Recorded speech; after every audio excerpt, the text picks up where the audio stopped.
Are you ready? Oh, yeah! Strap yourselves in for the Gaming Hub. With your hosts, Tyler. You can't handle the truth! Graham. The force is strong in this one. And Steven. You cannot be serious! Let's get started. Alrighty then. Hey everybody, welcome into the Gaming Hub. This is episode number 132. I'm your host Tyler, saying thank you so much for joining us. I'm here with our co-host. Let's start with Graham. Graham, how are you this week?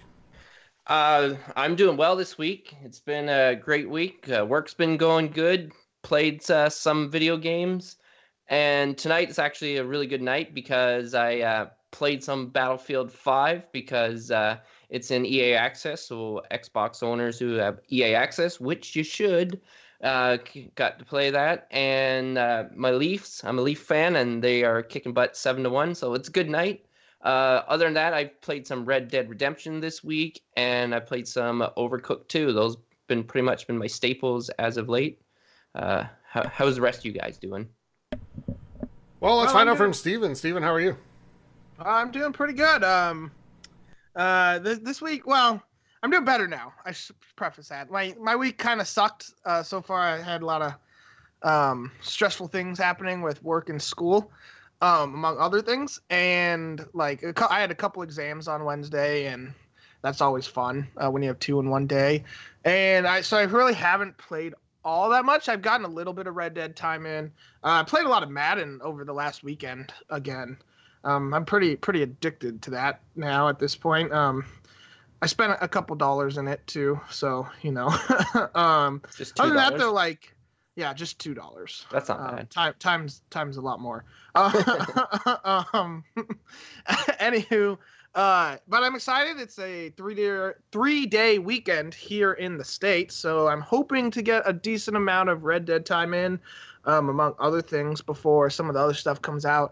Not that, based on what I've seen, anything really is going to pull my time away from Red Dead. But yeah, I'm excited to get a couple days of relaxation in before finishing. I mean, I have I really have a couple days. I have a 3-day weekend and then only 1 week of work and school, and then I get a whole week off again for Thanksgiving. So there's going to be a lot of gaming time here. So all this hard work in the past, I get to kind of relax for the next the next 2 weeks, really. So that's nice. How are you doing, Tyler? Oh, pretty good. So, watched some TV this week with you, Steven, over Mike. That was fun. And I played some Madden. Not much of it. To be honest, I only played one game, just my franchise game, because I'm still super hooked on Red Dead 2 and just having a great time with that. I am currently I'm really close to the end. So we're not going to do spoilers. We're going to do a spoiler cast. That'll be a Time Patreon exclusive. We'll be doing that maybe next weekend, optimistically, but maybe a little bit after that. We're waiting for Steven to kind of get caught up and finished, and he just hasn't as much time to play. But, Graham, I want to go to you, because you were really hesitant on Red Dead at first. Yes, I was. And you decided to get it at the last second. You're not as far as either of us, but I do want to hear your impressions, because we talked about it a little bit last week. You haven't really played much. You played a little bit more now. Yes, I have. What are your thoughts and impressions on the game? I am really enjoying it. The game is beautiful. The story is good. The characters, I'm starting to really like the characters. The main protagonist, I'm definitely I like his style and stuff like that, and I'm very curious how much control I have, like how he becomes and how people react to him. But yeah, no, the environments is great. Really had no issues. At one point, I was just going into a town, and I was just watching the NPCs and just watching what they're doing. And there's one, he was cutting a board, and I'm just gonna watch and just see if he actually cuts through the board, or if it's just gonna be the same animation over and over. And surprisingly enough, he did get through the board, and then he picked up the board and he started to walk, and then the board disappeared. But I'm all right, I'd probably just stared at this a lot longer than anybody else would, so I wouldn't fault them for that. But other than that, no, the game is fun. I'm still kind of learning my way around and stuff like that. it's one of those things. It's kind of like the Witcher 3 thing, where if you go like a long time and you haven't played it, it takes a while to remember actual buttons. So there's one thing that happened where what I didn't want to happen happened, and I end up like failing and had to start over. So I'm like, okay, so now I can do this properly the next time. So other than that, no, the game is great, and I'm definitely looking forward to getting more time into it and just to get more into the story and stuff like that. So far, a great game. All right, so I'm loving it, and I'll say, like, Grandma, actually, first, before I make this point, I want to ask you, like, what are your thoughts on the pacing in the game? Because some people have had that as sort of a critique of the game, is sort of the pacing. They say it's too slow, things like that. You've really loved games like Breath of the Wild and Fallout, which can be slower at times as well, especially Breath of the Wild, I think. And, you know, so what are your thoughts on the pacing so far?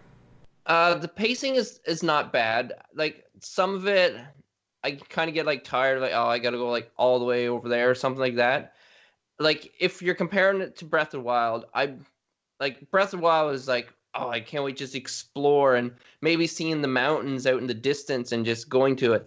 And one of my favorite things about it is the glider, where you can just like find like some higher ground and just jump and just like float your way around and stuff like that. Like I said, I haven't really gotten into it a lot like that, but as far as I'm seeing right now, like, I'm early on, so maybe the pace will pick up, but it's kind of slow right now. But I'm just like kind of getting a feel for it. That's my opinion. All right, cool. And, you know, trust me, as you get further in the game, the main story missions, like the intensity, the importance of them, the feel of them, absolutely picks up and takes off as you go. Once I want to say, like, through chapter 3, like, I didn't want to put it down. There were a couple days I played till like 2 in the morning, 3 in the morning. Because I didn't want to put it down. So that's rare for me now with the game. Not many games do that to me. But this one absolutely has. And before I turn to you, Steven, I just want to say, like, detail in this game is so amazing. And just one thing I want to point out is there's one point in the game where if you do the mission, like, you have an opportunity to, like, go sit in a theater and watch a show. And Steven, you and I were on mic when I was watching this. And it's amazing just the detail they put into the game. Because it is like a full show, like, with 3 or 4 different acts in it. Including like with the introduction from the host, like, on top of it, etc. And just everything they put into this is so amazing. And I watched the entire thing. You have the option to leave. I watched the entire thing just because, like, they put this much work into it. I wanted to see what it was. Steven, what are your thoughts on the pacing in it? It's slow, and it's slower than Breath of the Wild for sure. Well, okay. I'll clarify that. Like, I really enjoyed the, like, shrines in Breath of the Wild. I don't know why we're comparing the two, but we have been, so I'm gonna continue this streak. Like, I like doing the shrines, so I didn't have an issue like going and, like, I'd find a bunch, go to them, do them, find more, do them, find more, do them. That was like how I played that game. And then I'm like, oh, well, the shrines are leading me towards one of, like, the story missions. Okay, now I'm gonna go do that, and then the dungeon, and then okay, now I'm gonna go shrine hunting again. But this one is like, it's slow. It takes a while to get from, like, mission to mission a lot of the times. And sometimes it's like, man, I don't want to have to ride my horse like 4 miles and then for like 4 minutes and then do a mission. And I mean, the missions are fun, but it's the in-between stuff that can be slow. I don't think that's a problem. I don't hate that. I do like that I take my time with it, because a lot of games you kind of rush through them and you miss stuff. And I did that with, like, Spider-Man, for instance. I played it really fast. I don't know. I'm sure I did miss things, like, in the world that you could have seen if you were taking your time. Whereas this game, I'm taking my time. But there are times, like, if I'm not in the mood to play a slow game, I haven't played it. Like, there are nights where I'm like, I just don't want to play Red Dead Redemption 2 right now. And I think that's okay, but I'm a little disappointed that happened, you know? Yeah, so follow-up question for you. Is slow bad in this game? What do you think? No, but like I said, it does limit then the times I can play the game. Sure. Because I don't know what it is, but, like, when I get home from work or school, like, just slow sounds not boring, but Like it's a just not chore? something I want to do. Because I only have, you get home, you have 4 hours till you go to bed. Or at least I do. Like, I really only have, like, 4, maybe 5 hours till I, like, want to go to Sure. sleep. And if it takes me an hour to get going in Red Dead, like, I don't want to waste an hour doing that. I'd rather play 3 hours of Madden and watch 2 hours of TV or some combination of that rather than... Yeah. So, I don't know. But it's not bad. It does very good things for the story, and I'm sure it does pick up. Like I said, I haven't even made it out of Chapter 3, so it's possible I'll come to a point where, like Tyler, I just want to power through and go story beat to story beat and that, but... yeah, so I'm not going to say it's bad. It's just... It's not... what's the word here? Inducive, I guess, or conducive. It's not conducive to me playing every night. Because of the way it's structured. Now, during that Thanksgiving week, I was telling you about, like, where I have that whole week off, basically. Except I do have class on that Monday, but that's the story for a different time. I do plan on playing a lot then, because I have the time, When on Saturdays, at least as far as the Saturdays I've played recently, like, I played for 4 or 5 hours straight. And that's fun, but it's when I only have a limited number of hours that I just kind of don't want to play. So I don't know. Yeah, I get So it. that's I mean, I get the kind of return on investment argument, right? With limited time and kind of wanting to get bang for your buck. But for me, the pacing of the game doesn't hurt at all. I think it helps it in many ways. I think it adds to the immersiveness of the game. That's my opinion. I also think we've kind of, like, in general, been taught to expect, like, Michael Bay type stuff all the time, right? Where everything's, like, super fast and there's always something big happening and explosions everywhere. And that absolutely has carried over to video games with a lot of them. Big AAA games, like, there's major set pieces all the time. And this game just says, screw that, we're not doing that. We're gonna have our set pieces, and they're gonna be important, but they're gonna feel important because they're not all the time. So I felt that added to it as you progress in the story, Steve, and I'm really interested to hear what you think with the same question as you get into, like, chapter 4 or 5 and beyond in the game. So I'll be honest, like, I played straight through. I haven't played Red Dead for 2 days straight now because I'm really close to the end. And I don't want to get to the end. I think subconsciously, I think that's the problem. So, I'm absolutely going to play it and finish it. I'll probably do that this weekend. But, man, it's so good, like, I don't want it to end. And I said it the other day, I'm like ready for Red Dead 3 at this point. So, but yeah, I'm having It's going to be a while, Tyler. Yeah, it's going to be a little while. Red So, Dead 3. yeah. So, let me ask you this, Tyler. Sure. Playing this game, has it got you more excited for when Red Dead Online comes out later this month? Absolutely. Like, I'm really looking forward to trying it, and I think if we get in at the beginning, unlike what we did with GTA, we get in at the beginning and, get a feel for it and understand what's going on rather than just, we played GTA Online for the first time in, like, May? Somewhere in there this year. Safe to say, late into the game. Yeah, we were late to the party. We had no idea what was going on or what to do.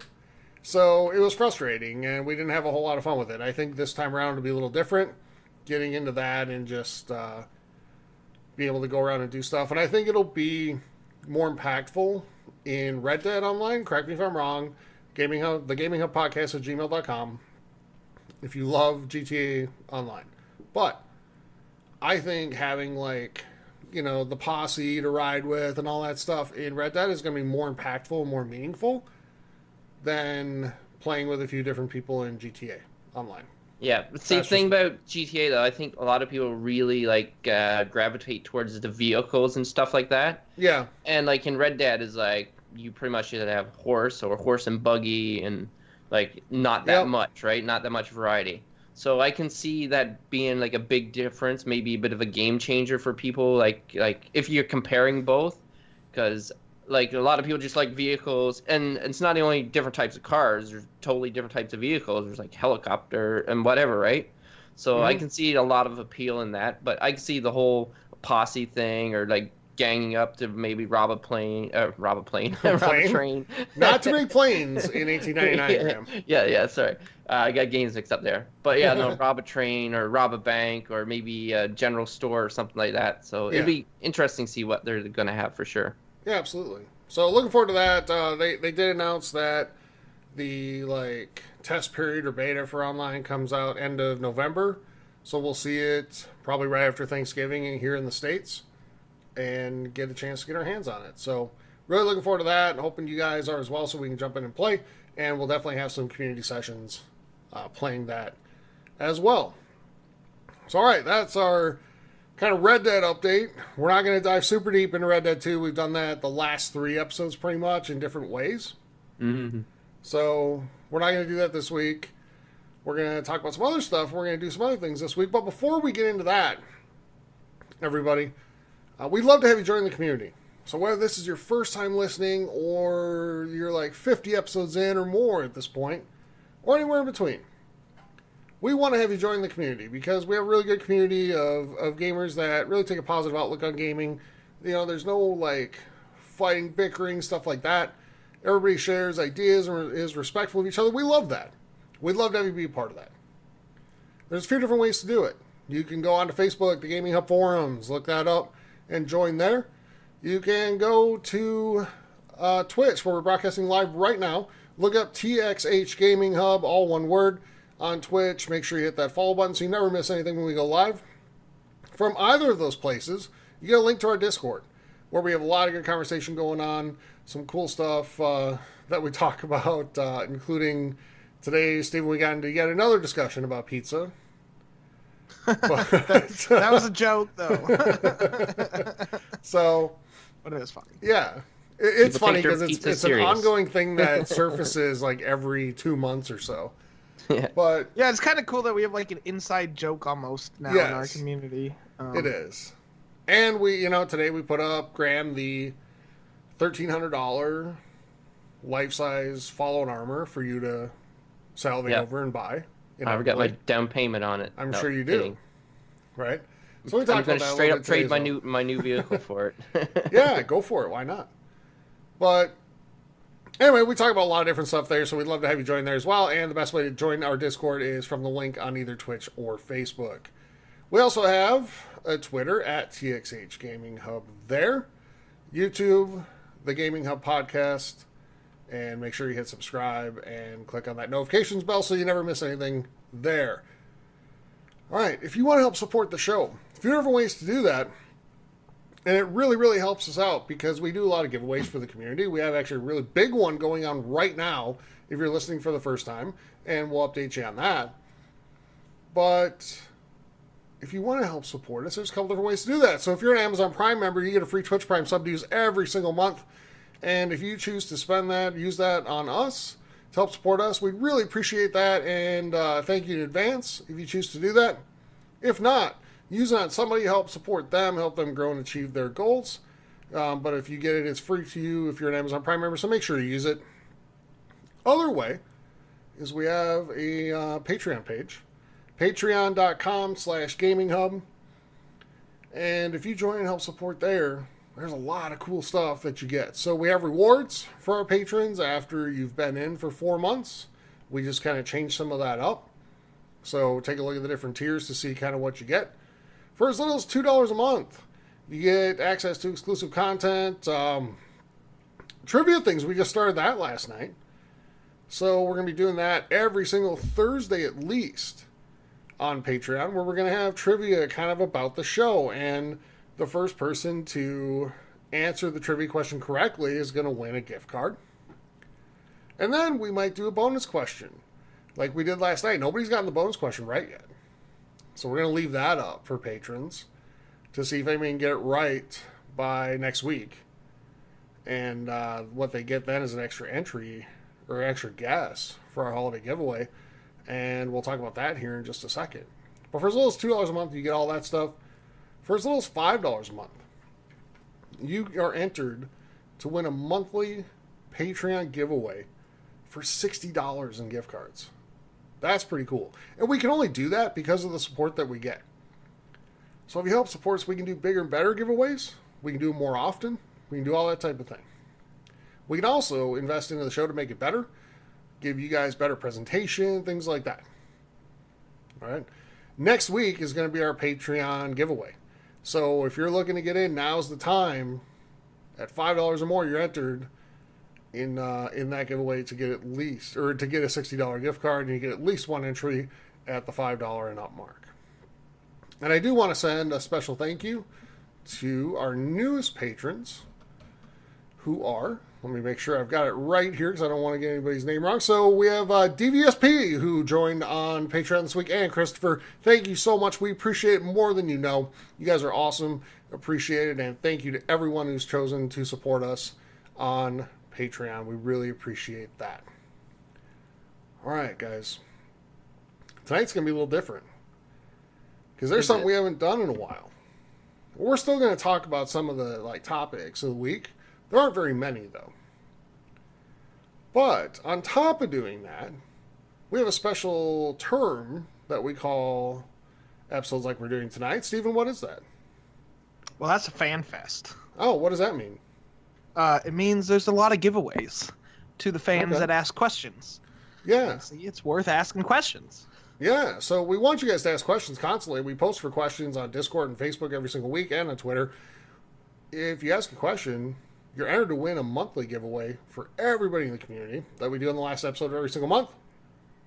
But about once a quarter, we have what we call a Fanfest, where we do a bunch of giveaways in one episode. And you're entered just by asking a question for that week. We don't tell you when it's going to be, so you don't know. You've got to ask questions every single week to be entered. But it's also an opportunity, and we looked, we have like an obscene amount of questions in our backlog, guys. Obscene. So that's a good problem to have. But yes, thank you so much to our community for submitting questions. It also gives us a chance to hammer through more questions over the course of an episode. Yeah, But, really appreciate it for sure. Yeah, we do. It's awesome. Thank you guys so much. I'm scrolling down now. We have basically 125 questions in our on our question list. It's insane. Thank you guys. But if you're listening and you're like, oh, they're just doing a bunch of questions. First of all, we picked pretty good questions to ask, so stay with us. But second, you're going to get clue number 6, right, guys, for our holiday giveaway tonight at some point during the episode. And, it's not a tiny giveaway, Graham. What are we giving away to them? We are giving away an amazing, amazing Nintendo Switch. Yeah. You can take it from me. It is amazing. Yeah. Well, Graham, of course you say it is. No, I'm not biased. And it is. It's a great system. With a lot of it is. It's a hybrid, which is nothing wrong with it. Nope. So we're giving away a Nintendo Switch, and here's how you can win it. We're going to give away a clue every single week about either a person or a game or a location or something from an object, from a video game, any of those things and more. Could be anything. We have something in mind. We've had it in mind for a few weeks. We're going to give away a clue every single week on the show. And the first person to correctly guess what the thing is we have in mind wins that Nintendo Switch. All right, this will be clue number 6 out of 12. At some point during the episode, we don't tell you when the clue's going to come. We just drop the clue in at some point. And you want to listen for that sleigh bell sound that we've played every single week since we started the giveaway, so you know when the clue's going to hit. All right. A couple rules there, just real quick before we get into the news this week, is you only get 2 guesses. All right, so we don't want people spamming us with everything they can possibly think of. The only way to submit guesses is through Facebook or Discord. We have a Google Forms doc there to use to submit guesses, and those are all timestamped, so if 2 people submit the same thing in a day and they're both right, we can see who did it first. That's the only way we're going to accept guesses. We don't accept them through email or Twitter or anything else. And if you want extra guesses, you can get them, and extra clues, by the way, and that's through supporting us on Patreon. Again, patreon.com/gaminghub. For as little as $2 a month, you get an extra guess. So you get a total of 3. And you get an extra clue every single month, October, November, and December. We posted the October one a couple weeks ago now. So the November one will be coming up here in the next couple of weeks as we head towards Thanksgiving in the States. So you get extra clues and an extra guess for a $300 Nintendo Switch. That's pretty awesome. Just for helping support the show. All right, guys. That's a lot of me talking, so I want to hear from you guys now. Time to stop talking, Tyler. Yeah, I know. So let's go into some In the news. And first I want to talk Battlefield 5, because it's not far away. And DICE and EA had what they call some of their, quote, game changers out to Sweden this week. Paris Lilly, who was nice enough to join us on episode 100 for an interview, was one of them. And he had a lot of good things to say about the game. But, Steven, I want to go to you first here, because you've always been much more down on Battlefield than, like, Call of Duty and other competitors. So, have you seen anything so far for Battlefield 5 that makes you say you can't wait to play it? No. I mean, it looks like a normal Battlefield game. I like mentioned my gripes about Battlefield games in the past. It's not necessarily gripes, it's just not my cup of tea. Like, the maps are too big. And I'm colorblind, so when you have a little ass guy, little guy, in your scope 300, 400, 600 meters away, I understand it's realism, more than most. I understand that that's realistic, but, like, it's just not fun.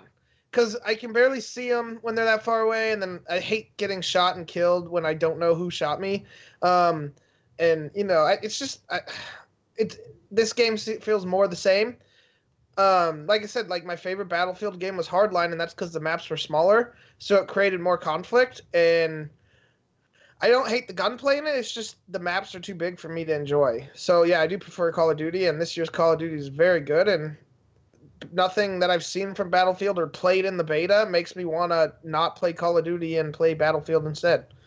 So that's my answer, Graham. I know you're excited though for Battlefield, so you can feel free to Purple Rainbow Unicorn it. I don't think it's Purple Rainbow Unicorn here, but Graham, you're excited for it. I do want to mention, like, there have been a lot of people that have been like, I wasn't really that interested, but then I got my hands on it, and now I'm really fired up for it. You actually had the chance to get your hands on it a little bit tonight playing the trial. Did get my hands on it. So tell me what your thoughts are and what some of the modes you're most looking forward to are.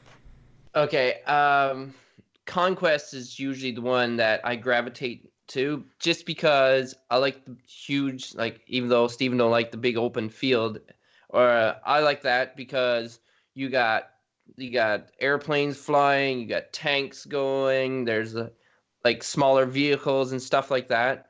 So I like that, and there's lots of places to go for cover, so it's not like you're going down a huge open field and people are just picking you off with snipers. And visually, the game looks stunning. Like, I played, I think, 2 levels. They're both snow levels. I don't know if they're like a continuation of the other one, but I never got into all the other modes, and some of them are still locked and will be unlocked later, not later this month, in early December. So, no, I was really enjoying it. The way that I know that I'm, like, kind of enjoying it is I do better than I normally do. And, like, when I first started playing, I don't know, it's because it's new and stuff like that. You kind of take your time. So I started out doing really well, and then kind of as I was getting comfortable and started getting into Battlefield mode where I'm, like, running out in the open, like a not a very smart thing to do, I get shot down. But other than that, no, the game seems great. I see they changed some, like, especially when you're bleeding out, they've changed that you bleed out a little quicker now than it was in the beta. There's a part where I'm, like, aiming at a hill, like, about to shoot someone, and there's, like, an explosion or something like that, and, like, some snow, like, shoots up in the air, and then, like, I kind of lose where they are, and either they move or I just go somewhere else. So it's really realistic. Like people saying this is more like a war simulator and stuff like that. Like people try to compare it to Call of Duty, but Call of Duty is more of a, I don't know, I guess a shooter for lack of better words, like your typical type of shooter. So I like how Battlefield's got a lot more to offer, and like I like the big long maps, so you're not getting tired of playing the same thing over and over, and you invest a half an hour into it. And no, I'm enjoying it. I know you just downloaded it, Tyler, so we'll get in on it at one point, and we'll get to see what you like. But yeah, the HDR and then 4K looks great. What do you think, Tyler? All right, so mute button was, revolting against me there. But Steven, I have one more question for you before I kind of give, my thoughts and expectations. But, legit question that I just thought of. So, total honesty, Steven of the three of us is the best KDR shooter player. I just felt his head swell up a little bit. Yeah, I know. But you are. I mean, you're the best. You are. Racking up kills and that kill-death ratio. So, Battlefield sometimes isn't just a KDR type of game. In fact, a lot of times it's not. Thank goodness, because that's why I do a little better. But I want to go to Steven first and then to Graham. So, Steven, do you think that plays into part of why you don't like it? And Graham, do you think that plays into part of why you do? So, Steven first. No, because I do play the objective in objective games. In like Call of Duty and Domination, I play the objective. I just also happen to always have a positive KDR as well. But the problem I have with Battlefield is my teammates always suck. And it's frustrating when you go to try to capture like B and you get in like triple team because you're like, where are my teammates? And you don't have any objectives and no one has any communication and no one's going, and like they're all just running around like chickens with their head cut off. And it's like, okay, are we going to attack an objective like together, where we actually can win and like hold this? No, we're just going to keep, running against the wall and seeing what happens type of thing. That's why I get mad. It's because it's like you have 60 people on a team and they all are garbage. So it's not about winning. It's just no fun when it's like, okay, I can go in, get a couple kills, and I'm trying to take this objective, and it's like, where are my teammates? I just cleared out the area, and it's like, oh, now I get 5 more enemies coming from 7 different directions. Do the math with that one, and now I get killed, and I'm like, are you idiots gonna help? Because we only have one objective. The next objective that's right next to it would be the smart one to go after, but these motherfuckers. Again. Twice He's getting fired up here. These idiots want to like, oh, I see an ATV, let's go on a joyride. I'm like, that's so me. No, Steven, I can go with you there because, like, when I'm in like the respawn screen and you're choosing where to spawn, right? Like, your squad should be together, and that's super frustrating because Battlefield's very much a squad-based game. Oh yeah, for sure. And when you do well and you win, like, squads aren't trying to take like 18 different objectives, right? Everybody's kind of like you're all on the same team, but there's multiple squads within that team. So when you're in the spawn screen, you see like, oh, here's one squad member over at A, and here's another one at C. Somebody's just riding around in like a vehicle over by E. Okay, but I'm getting better at this. I'm not like that anymore. Graham, this isn't a knock on you at all. I know. I'm talking about even though you... Never mind. I'm not going to say that. So, I understand what you're doing. When we played the beta, though, Steven, you did enjoy the beta. You did admit it. Yeah, you did. You had fun. We were playing. We were taking objectives. It's definitely, you do better when you work as a squad instead of trying to be like Rambo or Grambo and like... Yes, when they're solo. Yeah, Graham got the nickname Grambo in shooters, and in particular Battlefield. Because Graham's got, like, he goes full Rambo in it. He's got, like, the bandana on the head, takes the shirt off, and he just goes charging. He's like, screw it, I'm taking this thing myself. Yeah, and then I die. Yeah, so... Medic! Right, but you do, like, as Graham's teammate, like, in the past, he has gotten better with all that stuff. But in the past, Graham, you were, like, a great teammate for racking up points because, A, you as a medic, like, you give me a ton of heal points, and then B, like, all the spawning on me, amazing. So, thank you for that. You're but welcome. But yeah, it's definitely a more strategic game, I think, in a lot of ways. And I think if you have squads that play together and communicate well together and try to take out certain objectives together without everybody trying to go everywhere, it's much more fun.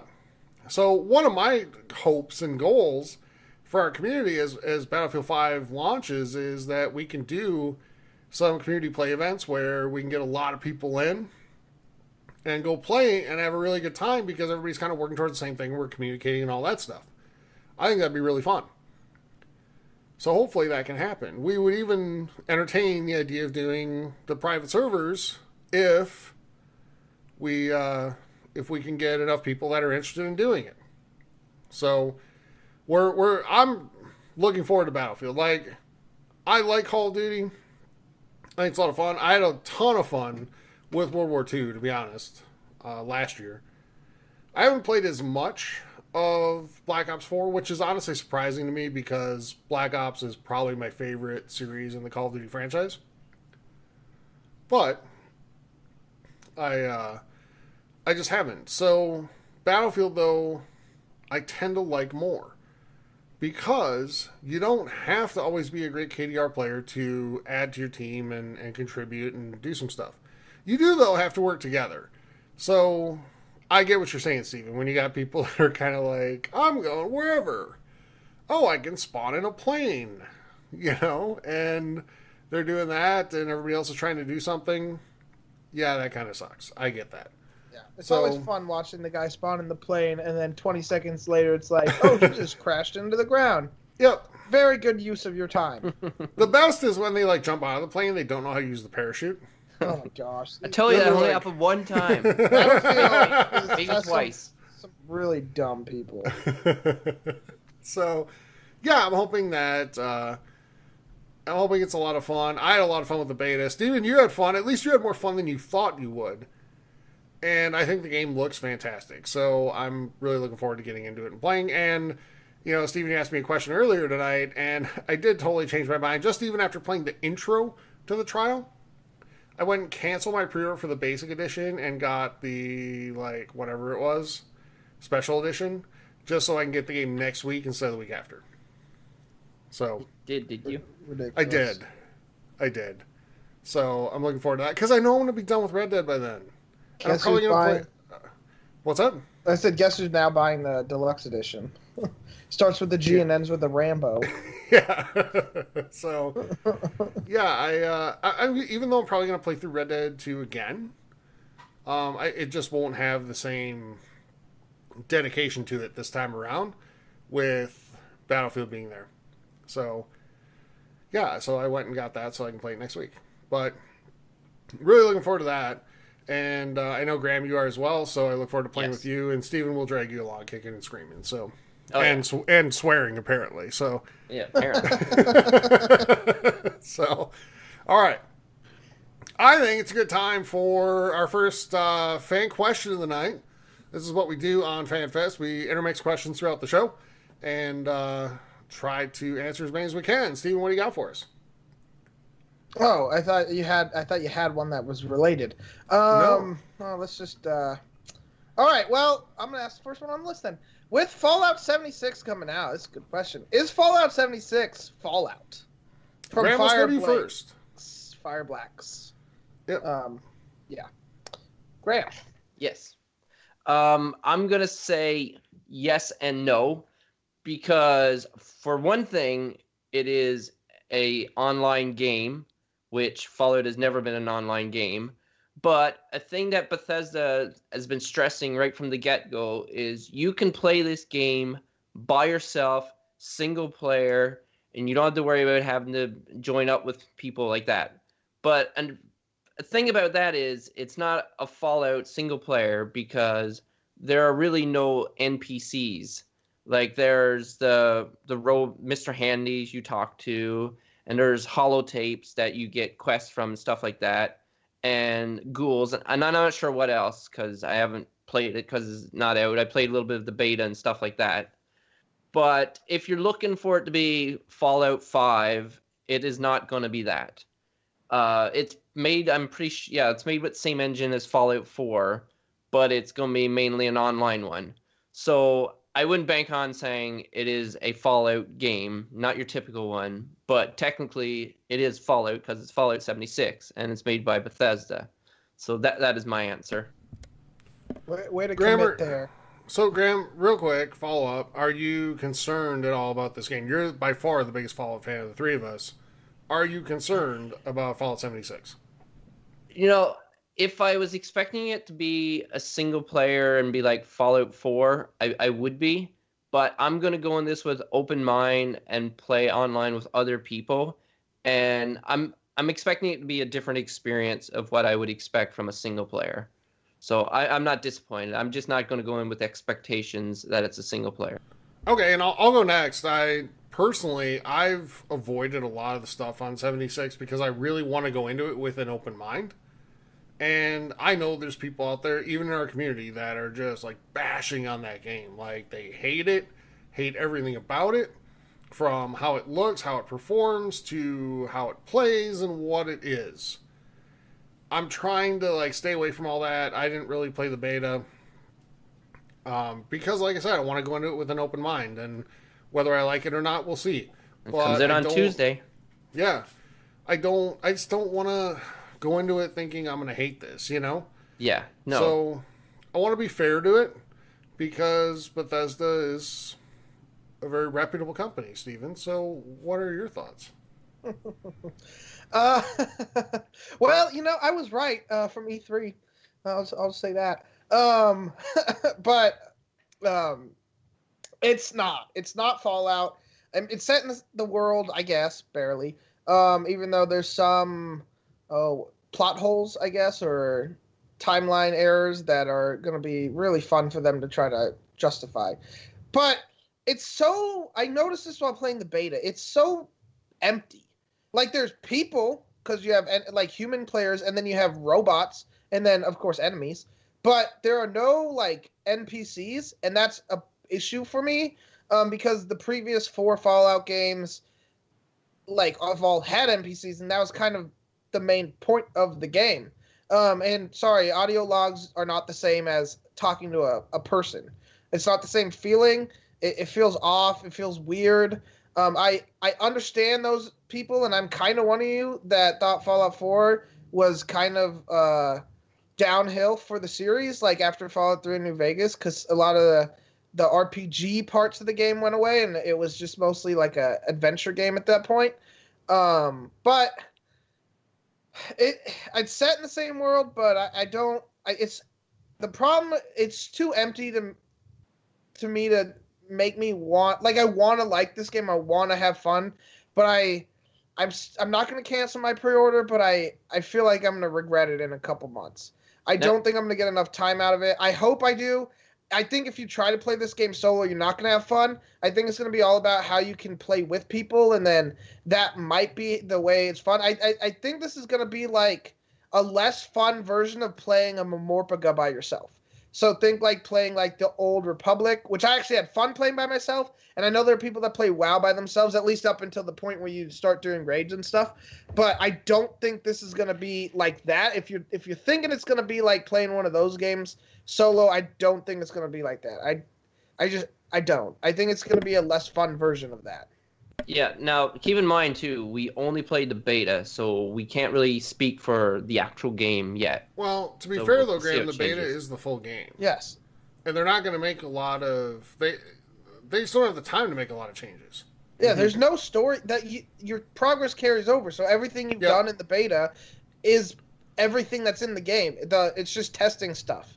Okay. Making sure Like, there's no I thought- glitches, You're right. making sure player interaction works, making sure no one can break the system easily, and that's what this thing is for. And like, I mean, part of me wanted to stop playing the beta because I wanted to wait for the full game, because I don't like the idea of, like, playing for 2 hours and then having to stop. Like, Yeah, that's I hate really that. dumb. I really wish that game companies, if they put betas out, they just do it like they do on PC, and you can continuously play. And you understand that it's a beta, so if things don't work, then tough, and you send your report in, and then either you have to start a new game, or if it's not game breaking, then you can continue, and you just... I hate this idea of... I get it though for an online world, like for where you have to have servers on all the time, but I really wish they'll start doing that on consoles where it's more of like a PC thing than a. But I don't know. That's just me. Sure. You know, I was a little tough on the people that really criticized the game in the like stress test or whatever, because I didn't think that was totally fair.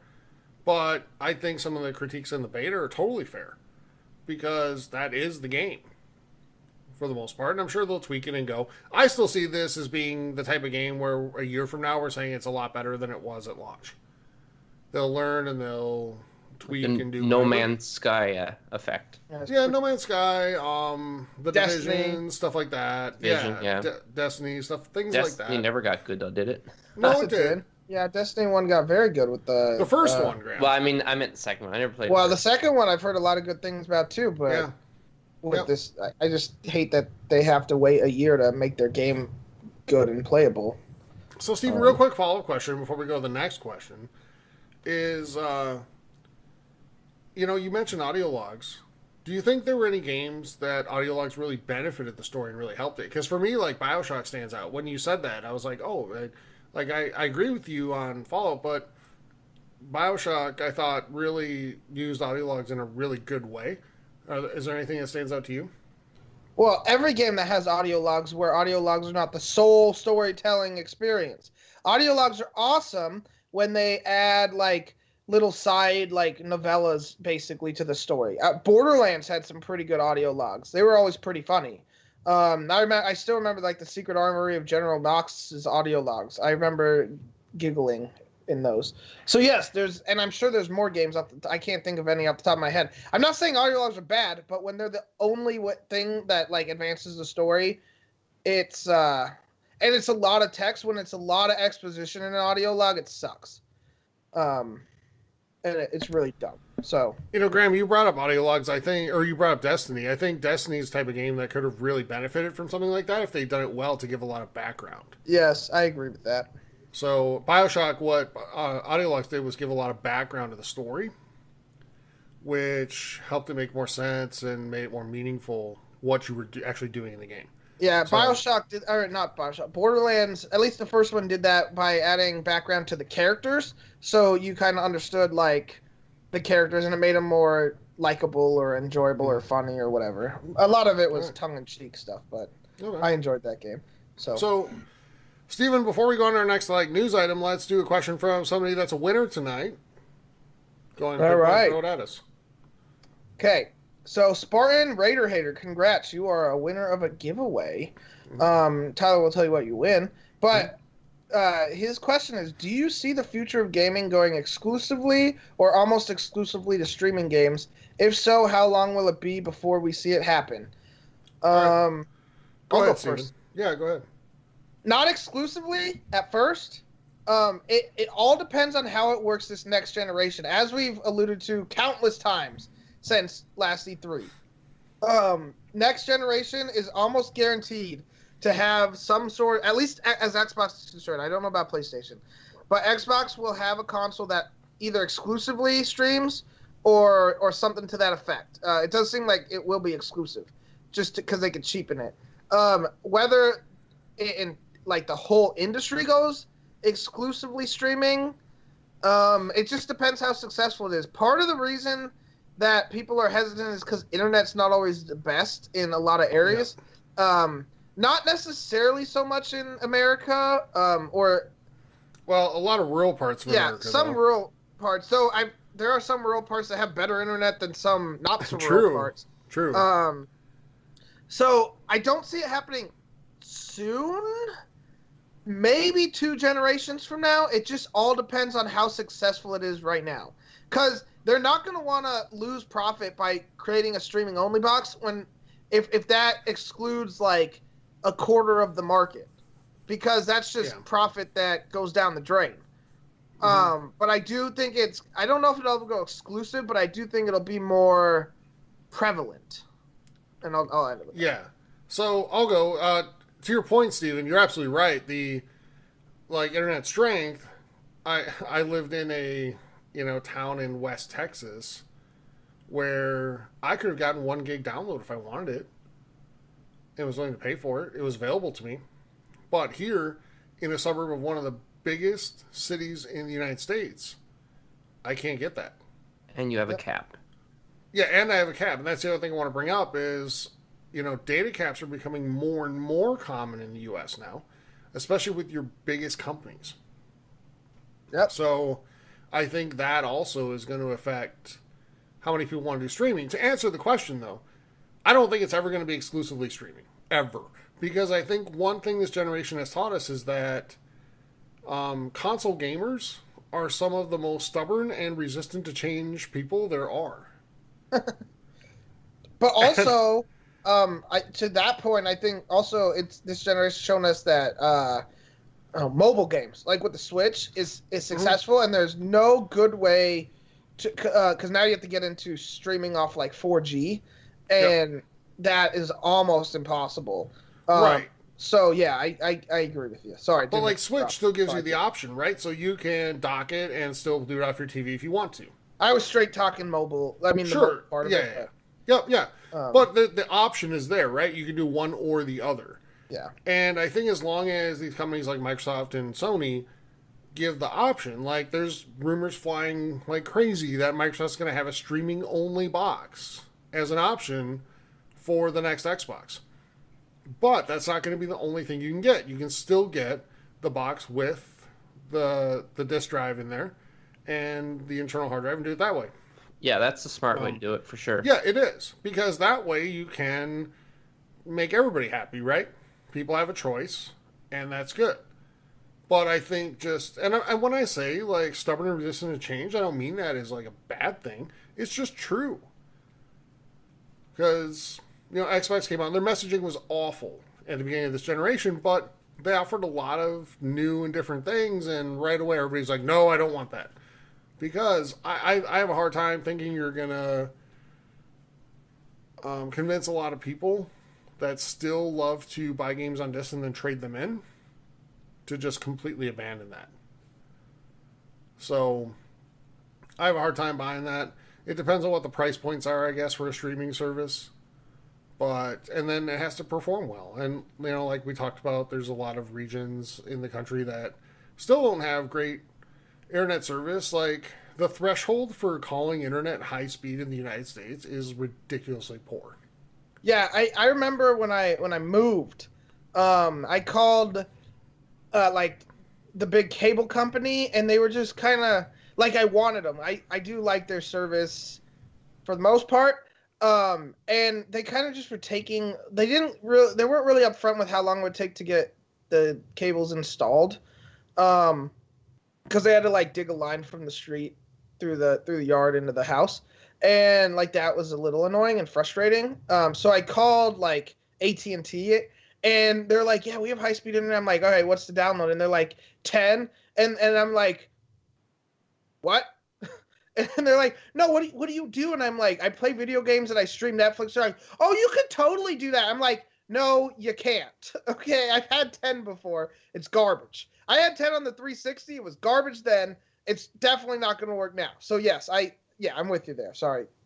Tangent, but yeah, so I'm looking at it right now. So, the previous definition of broadband was download speed of at least 4 per second. Now it's been changed to 25. I still don't know if 25 is enough to handle streaming like AAA video games, especially if you have like a 1X. no. It's not. You wouldn't be able to do anything else. Yeah, sure. that exactly, Graham. That's the only thing. You couldn't have your phone connected or anything.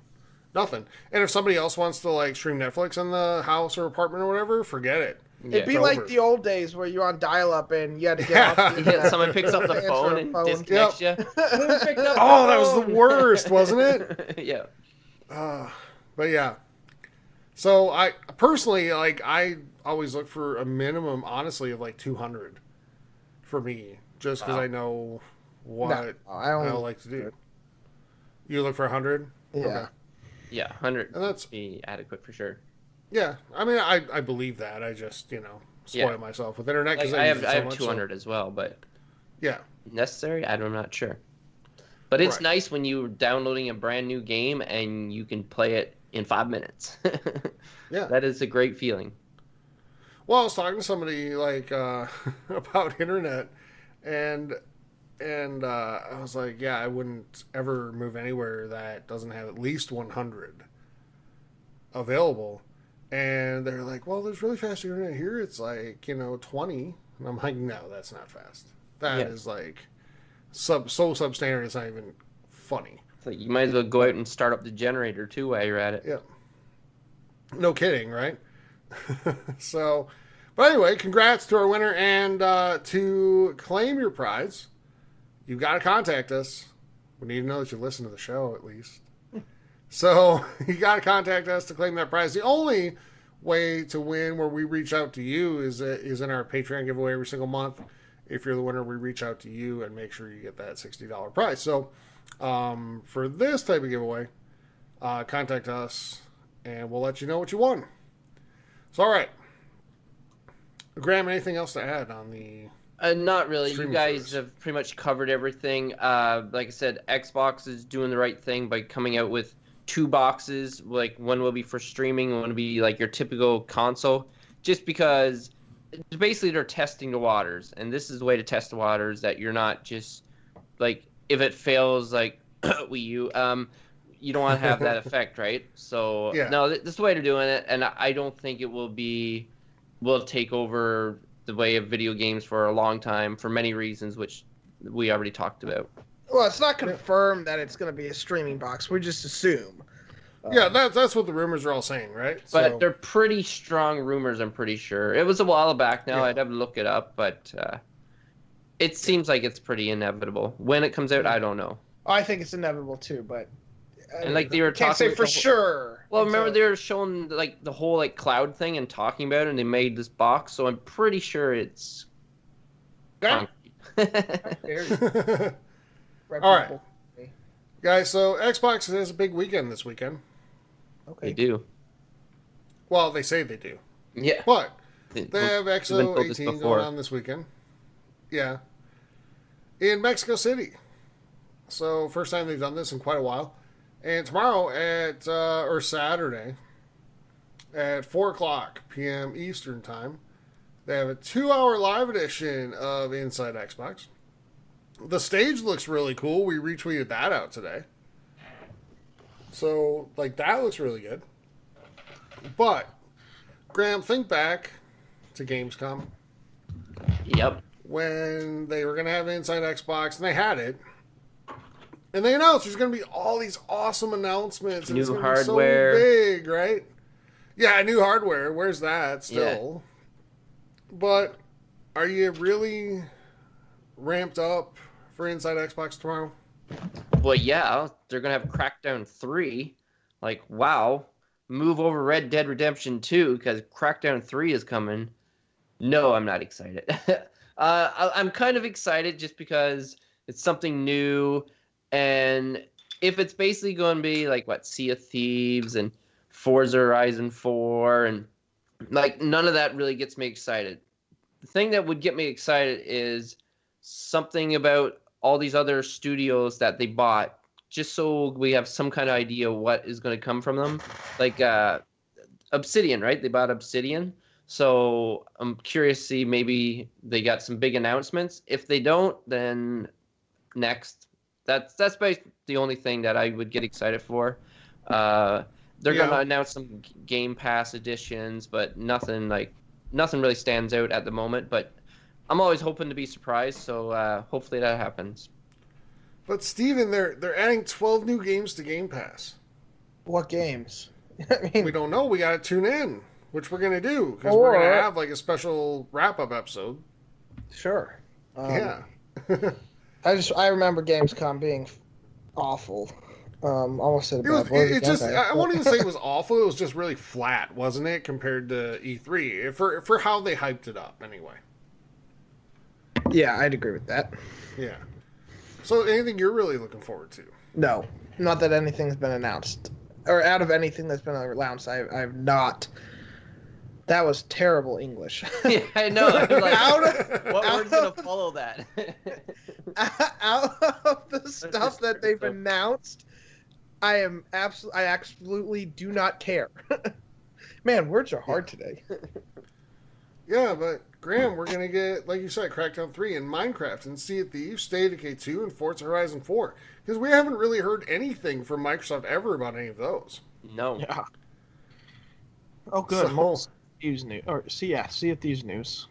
so what's Minecraft gonna be? Minecraft's gonna be like new skins Another and whatever, skin, yeah. right? Yep. Crackdown is like, hey, we promise we still haven't canceled the game. It's coming. Yep. And Sea of Thieves is, still they're still on the like we're really sorry tour. Here's some stuff to make it better. State of Decay 2, Graham, you played a lot of it. Are you excited for the announcement for State of Decay 2? No, I'm not excited. I'm curious to see what it's going to be. And as far as Minecraft, maybe they're going to have a Google Home or a Amazon Echo edition because it's on every other platform. Why can't it be on that one? Yeah. And then Forza Horizon 4, it's most likely going to be a car pack, right? Most likely. Something like that. I don't know. I mean, we could be totally off base. It could be something huge. I just don't necessarily see it. But, guys, saving the day. You can get, quote, in-game goodies for Sea of Thieves and Forza Horizon 4 if you watch it on the Xbox Mixer channel, while also logged into your Microsoft account. Well, looks like I'm getting some freebies tomorrow. Yeah. Very exciting. But no, seriously, what would make this worth it for you? What would make you say, Graham, you kind of alluded to hearing an announcement, and I'll go first. Like, I'm with you. I think I want to hear something. Give me just a brief, like, vertical slice trailer, something from one of these, like, new studios they have, what they're working on. Mm-hmm. Well, I was going to say, don't we have some questions related to this event? Yeah. Stephen, do we? We do. Go ahead. All right. Oh, of course I can't find them right now. Okay. Well, I guess Blake's question kind of is similar. Said, what is one crazy thing you want to see from XO18? Something you never expect but would love to see. And at this point, I feel like anything outside of what they predicted is crazy, so I'm gonna count it. So I'll let you guys answer that first. Yeah, like I said, I'd love to see something from one of these new studios, like a title, just a small little slice of what the game looks like, even if it's just like a CGI trailer, nothing that's gameplay. The other thing I'd like to see is some in-depth stuff on Gears 5. I don't think we'll see that, though. Graham? So for me, I guess because you said crazy, let's go with some Fable 4. God damn you. Like, give us something. I don't know what we're going to get. Maybe a little bit of gameplay. I'm not sure. Something to give us some kind of idea what kind of direction they're going to go in. And which studio it would be coming from. Steven? Same answer. Fable 4 was my answer. He stole it. So now I have to come up with a new one on the spot. Yeah. Come up with something and then... 3. What's that? Knights of the Old Republic 3. Okay. That would be pretty sweet, wouldn't it? All right, let's get another question in. All right. Let's go another winner. Marmacana asks, what do you enjoy the most? Playing sports, watching live sports, or playing sports games? How about we put them in order? Okay. So it's a toss-up for me between playing sports and playing sports games. Because I've been kind of I'm going to go with playing sports because one time I used to play NHL, whatever year it was, like all the time. And I'd spend countless hours playing it and nothing else. But I wasn't playing real hockey or whatever. So I'm thinking now because I've been playing hockey as much, I don't feel like I have a need to play it on my TV as much. So I'm going to say playing sports. And honestly, I've probably been watching sports more than I've been playing it. Maybe because the team that I cheer for, Maple Leafs, have been winning lately, which is fun to watch your team win. So that's my order. What about you, whoever? Well, I didn't understand that order at all because you jumped around there. But it's a tough question. I think I like playing sports the best, but it depends on the sport. I play like co-eds not just co-ed. I play co-ed and men's softball slow pitch. And it kind of brings me back to my days of playing baseball, but also it's like I don't have to worry about, like, I can play drunk or hungover and be perfectly fine and not have to worry about like trying to see a 90-mile-an-hour fastball, when you're a little cross-eyed. So I have been enjoying that. It's been really fun. I've had a couple of tournaments that I played in, and it's tiring, especially because I'm an old man, trying to play like 8 games in a weekend, if not more. I mean, it does take a lot out of you, but it's fun. I probably get the most enjoyment out of that, but after that, it depends on how good my team's doing, and like what I'm in the mood. Like, I do love watching live sports, but if my team's sucking, it's hard to tune in day after day. I'm talking for baseball and hockey more than football, because football is only 16 games. So you don't really have to, like, it's once a week. That's nothing. And even like real football, English football, the Premier League, it's like, you get 38 games in the season plus some extra stuff. So that's not too hard. But I think playing sports games, because I get to play the games. I get to at least, make my team win if they're not. So that's probably, I don't really have, they're all tied, but probably playing leads because I enjoy all three of them. So we're all terrible at answering this. Yes. Yeah. So, for me now, it's watching live sports first. Like, Steven, actually, you and I talked about this, off air this week, where, I kind of said that even if my team's awful, if they have like young players they're building for the future, et cetera, like, it still can be fun to watch, especially baseball for me. Football is very much a win now type of sport. So if they're not winning now, not too fun. Hockey, sort of the same thing. But I do prefer watching live sports and then probably playing sports video games and then actually playing sports. And the only reason I put that last is, like, not being like 18, 19, 20 anymore. Like, I go play something and the next day I'm like, I'm sore and it sucks. Yeah, so it's not terribly fun. And Graham. Yes. Like, we're relatively like the same age, and Don't but say I'm Graham old. can. I'm not. But old. no, but Graham can eat like 4,000 calories a day and still weigh like 150 pounds. It's true. So it is true. You're like a twig and you eat like crazy. But yeah, that is not the case for the rest of us. So yeah, you're blessed there and lucky to be able to do that. Because Graham, you the last couple of years got really into actually playing hockey, yeah? Yes, for sure. I will be playing tomorrow night, and a lot of fun. Love it. So that's cool. That's really good. All right, Steven, want to throw another question at us before we head into releases? Sure. All right. Now I like going out of order here because Graham complains. So let's go with Tony's question. He said, what do you prefer, HD remasters of your favorite older franchises or trying a shot at revamping the series with a brand new game?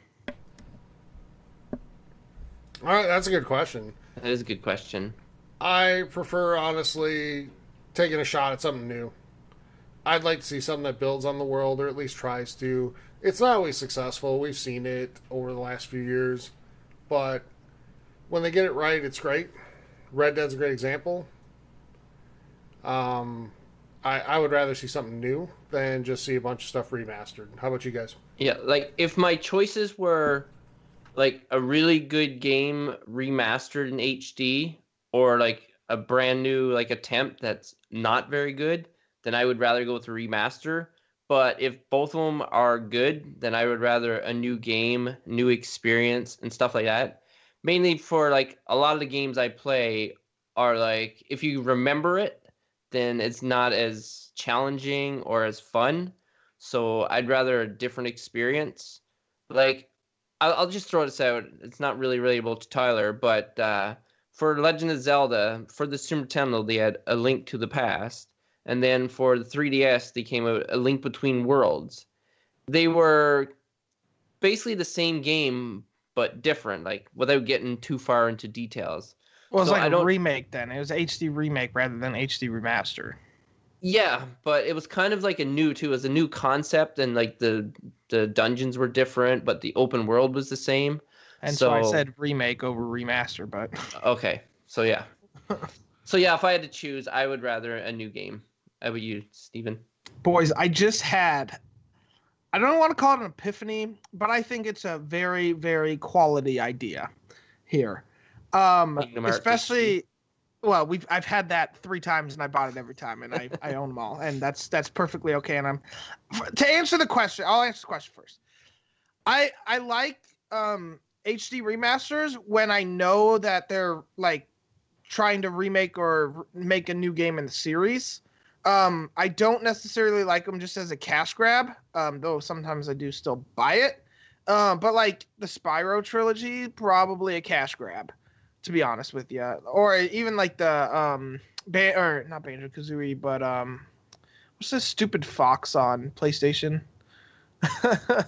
What? Oh my gosh, I'm blanking on the name. The platformer on PlayStation. Yeah, I have no idea. Oh my God. I'm blanking on it as well. I know what you're talking about. I can picture it. I don't know. I can see it in front of me. I want to say it starts with a C. Oh my gosh, I feel really bad. You know what I'm talking about. I feel like those are kind of cash grabs and that kind of sucks. But HD remasters, if like they're remaking the old game to kind of buy time to make a new game, I'm okay with it. And they did that. Well, they did it twice with Kingdom Hearts. To be honest with you, they did it on PlayStation 3 and then again for PlayStation 4. But to go with the Expo 18 theme, what would you guys think if Microsoft released an HD remaster of the Fable trilogy with the announcement that Fable 4 was coming? Not necessarily anytime soon, but like maybe as a launch title for the next Xbox, or like that would be what was assumed. They probably wouldn't announce it because that would confirm. Well, I mean, it's already confirmed there'll be a new Xbox, but that was my like epiphany thing there, and I was like, I would totally buy that, and I would be so pumped if that happened. So Microsoft naturally won't do that because why, make their fans happy, but I'll let you guys answer that from now on. Graham? No, I think that's actually great. I would like to see that, and I would definitely play that. I tried to actually play Fable Anniversary when it became backwards compatible. Kind of just stopped playing it. I really enjoyed the second one and third one, so that would be great. So yeah, hopefully your epiphany is correct, Steven. Yeah, and I'll agree. Like, I think the best time to do a remaster is in the lead up to the next game. So to kind of give people that might not have had an opportunity to play them before an opportunity to do that without needing a different console or something. Yes. Yeah. Nintendo. Yeah, but there's times where that hasn't happened, and I've actually been looking here real quick while you guys were talking, and I can't find it, but there was a remaster on Xbox One and PlayStation in like 2013 or 2014 that was so pointless, and I can't remember the name of it right now. Yeah. But it was just like enough at that point. But I'll say when I saw like the BioShock collection come out, like I was hyped for that because I love those games, but I thought that was going to be a lead up to a new BioShock. We still haven't seen it. Yeah. I thought. Go ahead, Graham. Oh, I thought. Yeah, go ahead. Go. I was throwing out a game because I was just thinking about one that I like to see remastered HD would be Mass Effect trilogy. See, that's actually what I was going to say. See, that's what spawned my epiphany, because I know we talked about it before. Not epiphany. That's not the right word.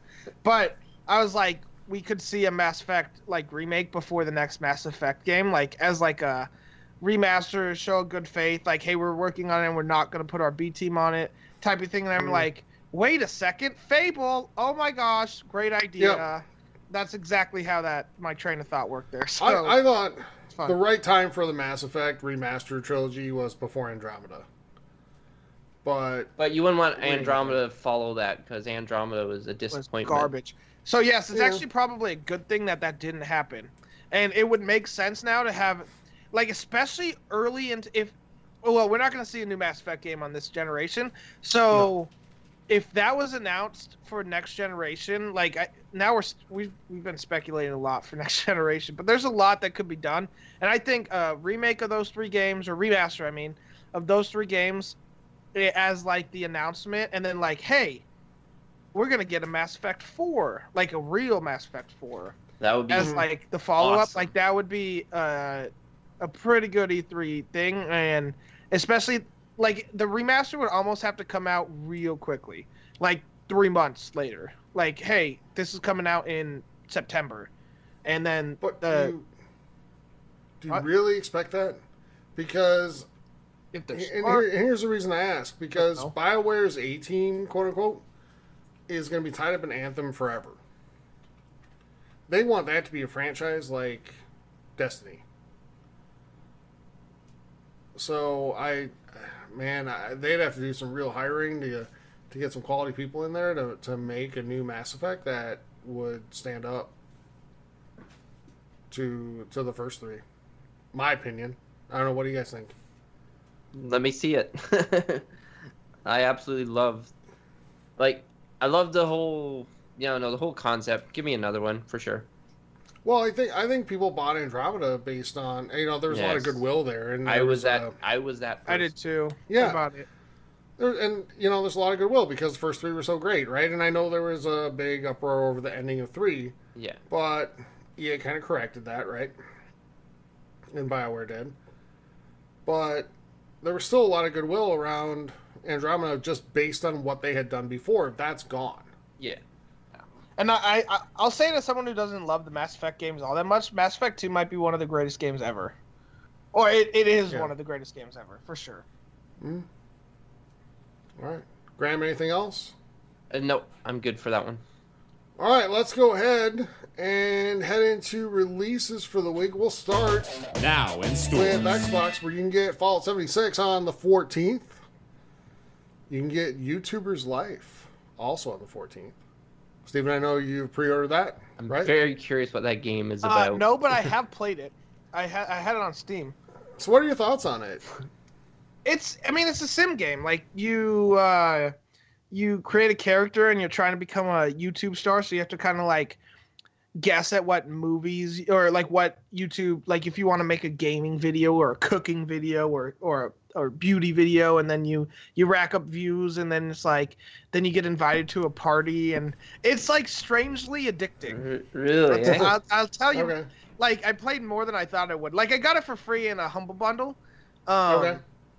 And so naturally, like I was like, okay, I got to try this, at least. And I didn't play. I played it like one session, but I probably put like 2 hours into it in that one session, more than I thought I would. Did Yeah. you become a YouTube star? I know, but And finally, you can get Battlefield 5 if you buy the Special Edition, Ultimate Edition, whatever it's called, on the 15th. Otherwise, you're waiting until the following week to get it on the 20th. Games of Gold. If you don't want to shell out for the Super Edition of Battlefield 5, you can play Battlefield 1 for free through Games of Gold through the 30th, Victor Van through the 15th, and through backwards compatibility Assassin's Creed through the 15th as well. Steve, what do we have for PlayStation? all right. On the 13th, you can get the Spyro Reignited trilogy. And also on the 13th, you can get My Riding Stables, Life with Horses. And then on the 15th, you can get Ticket to Ride. Now, I hate to reuse a joke, but Graham's planning on streaming My Riding Stables. He is. And he's buying it on the Switch. But I just want to know what you do in that game. I'm really curious about that. I'm But guessing anyways, you have a stable with horses. yeah, well, Very, very well educated guess.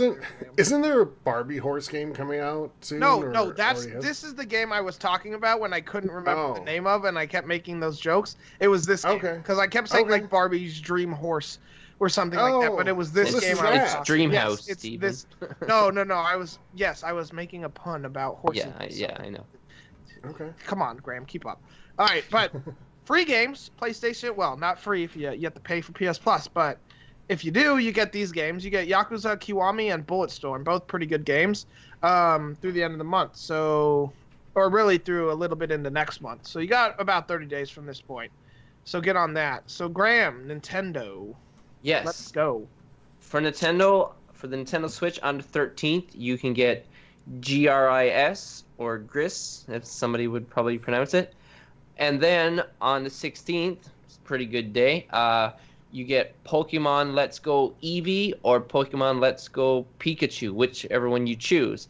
For the record, I'm choosing Eevee just because Pikachu is the one that always goes to, and Eevee can evolve into different Pokemon, but we won't get into that too much. Pikachu's too overrated. Yes, exactly. So you can send your hate mail, And last but not least is Sid Meier's Civilization 6 on the 16th on the Nintendo Switch, believe it or not. And apparently it actually works pretty good, so I'm surprised to see that one on there. Will I get that one in the future? Probably, just not right now. But definitely worth getting if you don't have any other system to play it on. That's all right. Thank you, Graham. You're welcome. So let's head into questions. But before we do that, let's give you the clue for the week in our holiday giveaway. And just a reminder, we give away a clue every single week, starting with, I think, episode 127. And all those clues apply to the same thing that we have in mind. First person to correctly guess the person, thing, character, place, game, whatever it is from a video game, first person to correctly guess that by submitting a guess through the form on Facebook or Twitch, or I'm sorry, Discord. Facebook or Discord. I'm melting down here. You win a Nintendo Switch, $300 Nintendo Switch, and that's our holiday giveaway for this year. Our biggest holiday giveaway for this year. We'll do extra stuff as we end December, but this is by far the biggest giveaway we've ever done, so really excited to be able to do that. Like I said again, I'll try to get it out without stumbling through it this time. Only way to submit guesses is through the official form on either Facebook or Discord. All right, the clue for this week, the 6th out of 12, so we're halfway done, is you haven't seen the last of me. Again, repeat that, you haven't seen the last of me.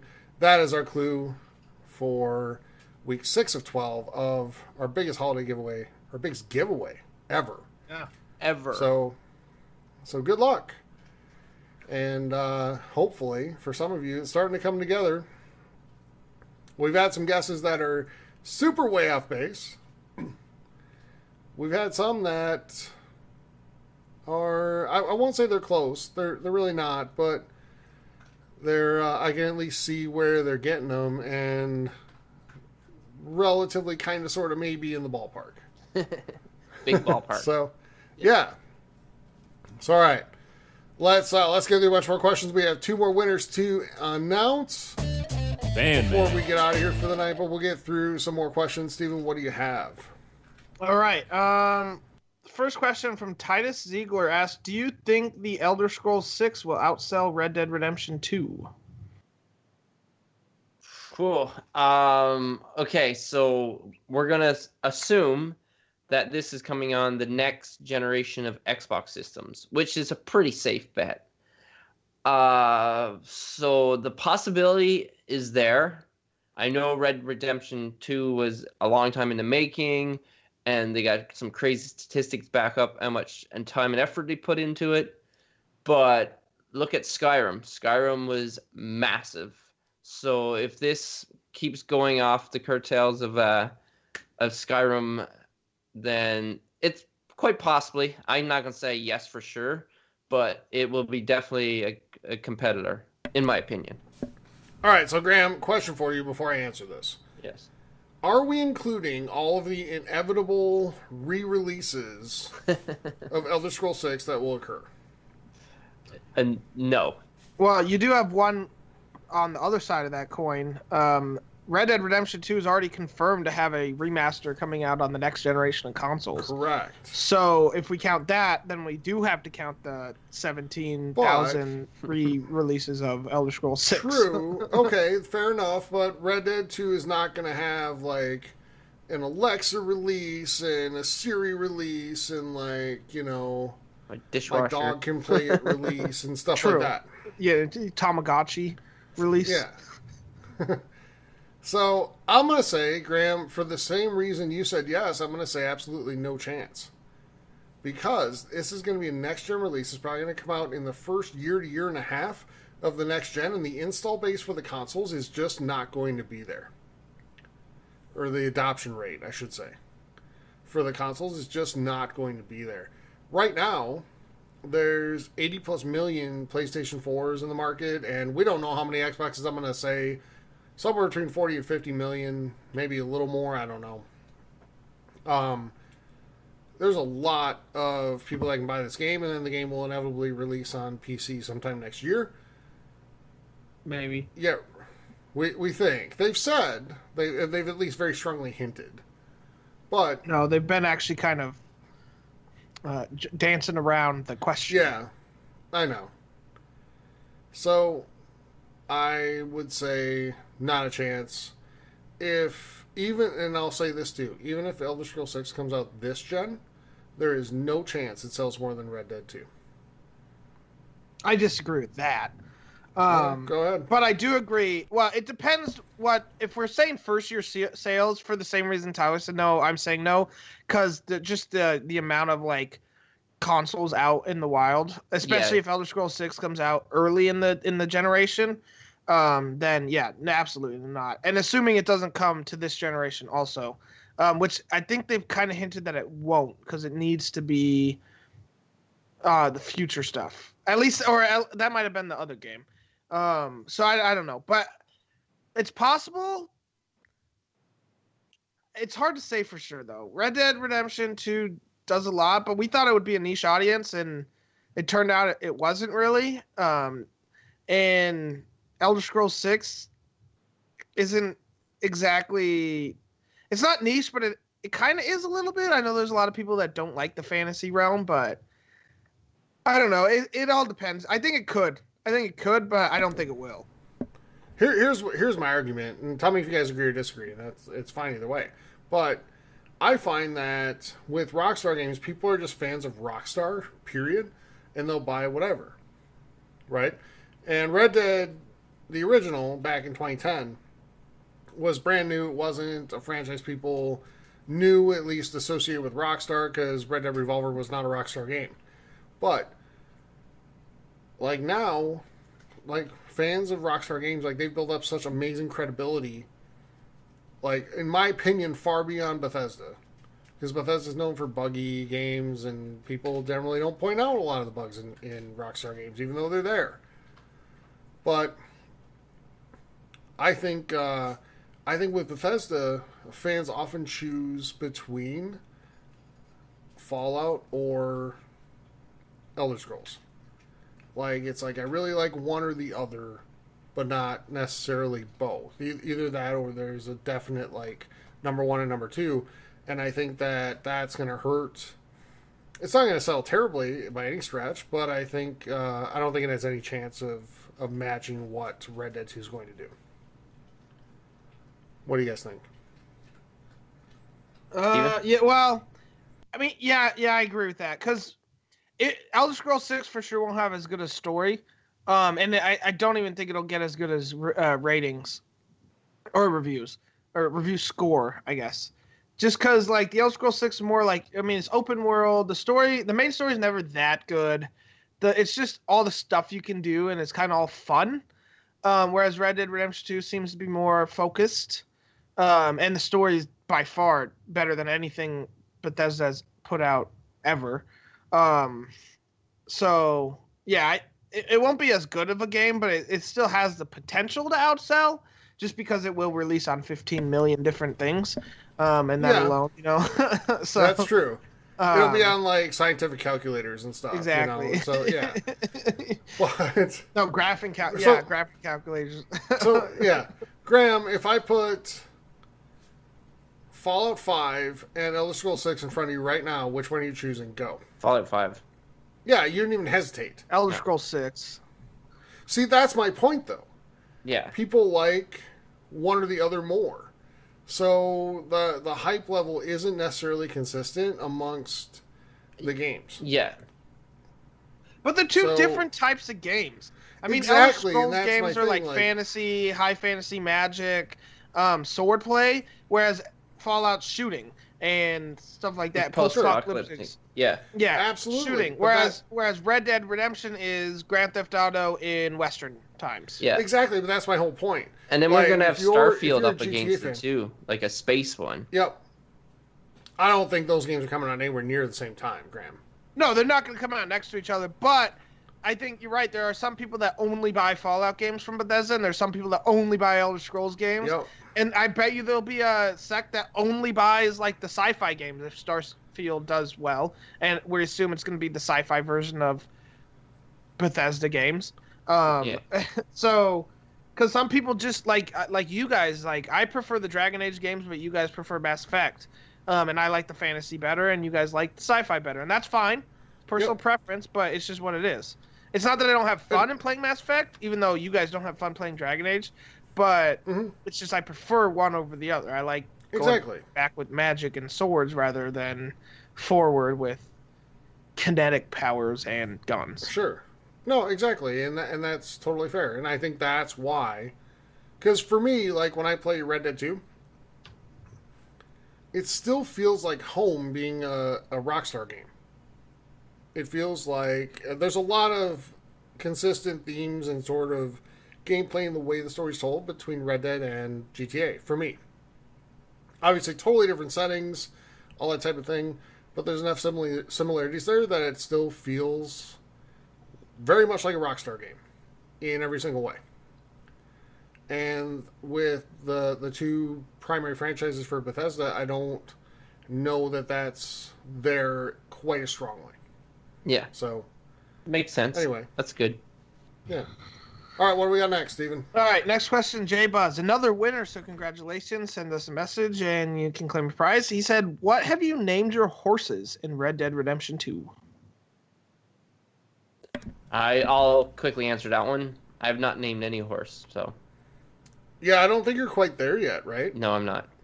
What would Okay, you name you're- it, you're though? close, Do you though. know? What have would any you, if idea? you had to pick one right now? You know, You say something it's I go Puma? like a typical horse name that I know of would be like Trigger or something like that.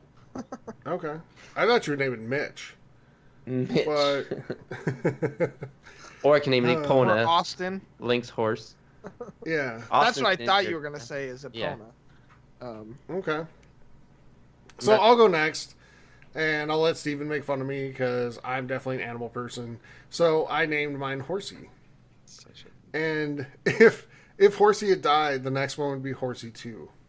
No, I told you you should do the Hey, Witcher Horsey. approach and just name the horse the same thing. Yeah. So Yeah, well, yes, I in The could. Witcher he names all his horses Roach. So just name all your horses Horsey. Sure. Why not? But because I'm more creative, I have two horses, and I love them both. One more than the other. My first horse I named Lucina, and Lucina? yeah, and she is a great horse, even though I think it's a boy horse. I didn't look at the testicles, even though they do shrink and or expand depending on where you are in the world. But my second horse, this one's less creative, but because it's an all-white horse, I named it after my favorite direwolf from Game of Thrones, and I named it Ghost. It just made sense, and it's a cool name. So that's my answers. Cool. All All right, what's right. next? Next question. So it's our last winner, Charlie Cross. He says, "What's been your favorite glitch so far in Red Dead Redemption 2?" Okay, I'll quickly answer that one. I don't have any favorite glitches. I have a bunch of least favorite glitches, if that counts. My favorite glitch, though, has been, and we got a couple questions to this extent. One from Wretched Eel, because it's the gold bar glitch. He asked about what we thought about the gold bar glitch, and then let me try to find it here. Oh yeah, Wesley Bergman asked if there's any cheats or exploiting any hacks in Red Dead Redemption 2.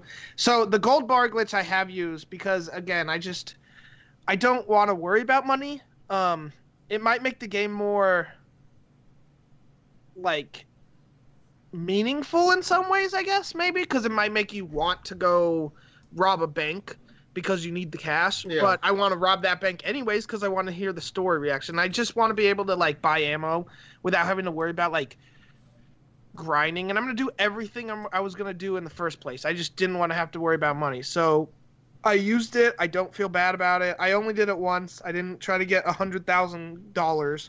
I didn't think I needed that much. I thought 25 or 15,000 was enough. So that's what I did. Okay. And yeah, so for me, like, I don't have any favorite glitches because I have purposely not taken advantage of any of them. I will say, like, my one critique, which is a little glitchy and just a little weird in the game, is like some of the like horse riding controls can be a little wonky at times. Yeah. And one critique is that I just hate like when you accidentally clip somebody, like if it's a pedestrian, you like kill them. Yes. You know, and then you're wanted. Or if you run into another horse, like you're getting shot at immediately. I know. I'll tell you, I have a glitch. Every time I try to access the ledger in the camp, it glitches. Every time. Yeah. And I have to re-access it, and it works the second time, but the first time it glitches. Yes. And it's really annoying. That drives me insane. Yeah, and it sucks because the game's so good in a lot of ways that every time you you find glitches, it pulls you out so much. But I guess you got to take the good with the bad, and I understand why glitches are in a big game like this. So I'm not complaining, but it's just it does pull you out, and it's like, oh yeah, we're playing the game, not real life. Yeah, this to me, like, beside that stuff, I mean, even with that stuff, it's still like one of the best, if not the best game I've ever played. Yeah. So, yeah, it's a small price to pay for the greatness that is that game. Yeah. So, all right, let's squeeze one more question. One more. See, this is one more. Winners. This is the most hard-hitting question we've ever gotten. All right. McKenna asks as well. So he gets two questions. That's how good the second one was. It says, do you wipe standing up or sitting down? Very important question to know. All right, so Mark, I'm going to tell you, like, this sparked an embarrassing amount of debate before we went live. It wasn't debate. It was just things you didn't want to know. Yeah, it was more detail than we wanted, especially from Steven. No shame. Which we're not going to share on the show. We're not going to get into strategies of baby wipe Steven or anything like that. We could, though. No, we're not. But we're not. If you want to know about it, you can shoot me a message and and you can find out. So I'll just answer by saying standing. You guys go ahead. Sitting, the correct way. Sitting the correct way. All right, well, whatever. So there you go. Marmacana, hopefully you can sleep well. Now you know a little more about us. Yeah. So thank you to everybody who sent in questions this week. Everybody's amazing in our community. We appreciate it from absolutely everyone. And, if we didn't get a chance to read your question, we'll try to get caught up more and more as we go through the episodes. We might do some, Patreon specific quick hit type things where we just blitz through a bunch of questions. So, all right, guys, let's get out of here for 132. Let's do this. Yeah. So this has been episode 132, but before we leave, I just want to remind you, we'd love to have you join our community. Head on over to Facebook, the Gaming Hub forums there. Go to Twitch, TXH Gaming Hub on Twitch, all one word. And make sure you hit that follow button so you don't miss anything when we go live. Pretty much every single episode that we do is live on Twitch when we record. from either of those places, Twitch or Facebook, you can get a link to our Discord. We'd love to have you join that as well. And we got a lot of good conversation going on there and a lot of great questions asked, including Marmacon's last question was from Discord, so we appreciate that. If you want to help support the show, a couple different ways to do that. If you're an Amazon Prime member, you get a free Twitch Prime sub to use every single month. We'd really appreciate if you use that to help support us. If not, use it on somebody, help them get better, achieve their goals, etc. on Twitch. The other way is on Patreon. We have a Patreon page, patreon.com/gaminghub. And now's the time to join, everybody, because for as little as $5 a month, you are entered to win a Patreon exclusive giveaway that we're going to do next week for $60 in gift cards to whatever console you want. So make sure you get in on that, because we're doing that in episode 133 next week. So if you're on the fence, you've been thinking about it, now is the time to do that. $60 in gift cards to use on anything you want, whether it's a game, music, movies, whatever. We're doing that next week.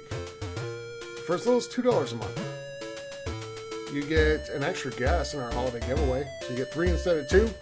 And you get an extra clue every single month, October, November, and December. So that's as much as 3 extra clues to use for a holiday giveaway for a Nintendo Switch console. Alright, gentlemen, that's going to do it for episode 132. I'm Tyler for Graham and Steven. Thank you so much for joining us. We'll be back next week with 133. Until then, everyone, have a great week. Stay safe, play some great games, and we will talk to you soon. Take care and happy gaming.